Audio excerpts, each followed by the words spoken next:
Did you know that your gut bacteria can actually help be a predictor of chronic pain? That's what I want to talk about a little bit today. By now, hopefully most people have heard about the gut bacteria, the gut microbiome, and starting to intrigue people a little bit. But the more and more you take a deep dive into it, we're learning that your gut bacteria, your gut microbiome really do impact pretty much every part of your health. And there's an interesting data research put out by McGill University looking at patients with complex regional pain syndrome. Now, this is something that I deal with in my clinic. And if you've ever heard of people having like phantom limb pain or syndrome where you like lose an arm and you still have pain there, sometimes you'll actually develop whole body pain from fractures and injuries. That's complex regional pain syndrome.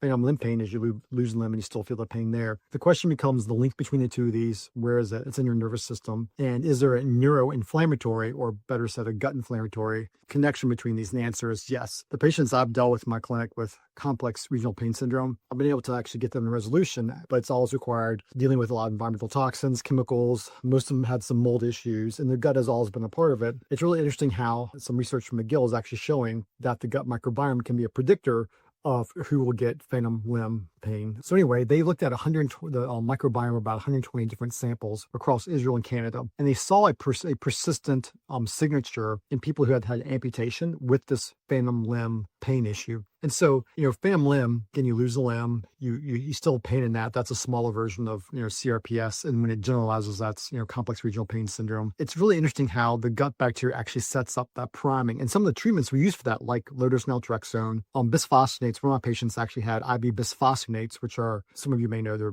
medications for osteoporosis, was actually part of her treatment at a university in North Carolina. But ultimately, part of what they do is actually work through your gut, track your gut microbiome. And one of the things is that AI, artificial intelligence, is actually helping us to see these connections through massive data gathering. So the next question is, okay, because it's really hard how you look at all these weird different markers, and if you have hundreds of different bacterial markers in the gut, how do you actually process that in a clinical world? The answer is you can use artificial intelligence to actually process the data. And in my clinic, I'm starting to use this with patients where we'll have tons of patient data coming in, and people aren't getting better. I'm starting to use it to figure out other signatures, the markers of things that may have been missed. To date, actually, it's been more elucidative, showing that, we're on the right track, which is always good to know if people are kind of stuck in their healing process. But some of these unknown associations, like complex regional pain syndrome and the gut microbiome, those kind of things, it's kind of hard to find out unless using some kind of artificial intelligence or technology to figure that out. But it's interesting because the gut microbiome, we've known that your body, how can you use it as a signature for illness or disease? We've known for years that every individual has a unique microbiome signature. So you can actually look at someone's DNA for their gut microbiome. It's almost like a fingerprint, so to speak, based on the DNA in your gut. And you can actually use it to identify different individuals. And now they're using this kind of imprinting, using AI technology to see the imprint for different illnesses. And the CRPS, complex regional pain syndrome, is one of those.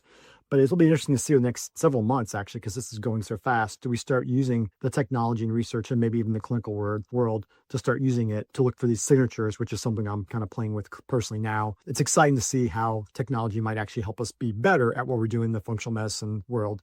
I'm always curious how people in the regular conventional medicine world use these kind of new technologies and stuff, because I just don't know how they have time to do it in a regular clinic practice. But a good thing with functional medicine practitioners will have more time to use these kind of new technologies. But also, the question is, like, how's that playing to actual treatment of these individuals with chronic pain? Well, all chronic pain, this is like just from good old-fashioned conventional medicine now, all chronic pain is centralized pain. It's all in your central nervous system. So if you fracture a leg, fracture an arm, it's all hurt for several months. But if it's hurting 2 years later, that actually becomes a centralized pain syndrome. So you did have an injury in the past, but the part of forming calluses, right, is that you have less pain, less sensation there. If you actually create a pain cycle where you're feeling it, that is a centralized process. And so using things that minimize neural inflammation, using peptides for that, using different neuromodulators like low-dose naltrexone, working on gut health, and a lot of the individuals as well, looking at imbalances in their fatty acids. And in my clinic, what I've noticed is a lot of individuals, the trigger might be the injury that causes the pain, but they also have underlying chronic inflammatory response syndrome, which is the fancy term for mold-related illness. And a lot of people will have mold exposure, toxin exposure, chronic Lyme, etc. That is something that keeps their neural inflammation going, so they can't heal. So that all of a sudden now, using all these different concepts to treat pain, I think it's a really good addition to our armamentarium. It's also showing some of the leeway, some of the new frontiers in pain management that are out there. But again, coming back to our gut microbiome, and one of my questions is, when you start doing personalized medicine, precision medicine, doing genomic analysis, doing gut analysis on patients, doing nutritional analysis, a lot of times we'll see these markers for risk. If someone's inflammatory markers are off, if they have imbalance in their gut bacteria, if they have a deficiency in omega-3s, an excess of omega-6 fatty acids, the homocysteine levels are elevated, CRPS, they have positive autoantibodies. Now we know that they have markers for this predisposition to inflammatory conditions, which could also include neuroinflammatory conditions. So point being is that your gut is huge with all kinds of things, super important. And this kind of goes down to the basics, gut, stress, sleep, getting your gut fixed, which real food's an important part of stress reduction, which plays into a lot of the neurally mediated stuff. Adequate sleep is when everything heals and repairs. These are the basic things. So it's really interesting how some of the deeper science is just getting us back to the basics. So we need to do the basics and perfect the basics. So hopefully this little deep dive was helpful. If you have questions, please put them below here on social media, wherever you're consuming this information. We always like to hear back from individuals to find out what people would like to learn about, as well as take these little mini deep dives into a topic that interests individuals. So take care. We'll talk to you soon.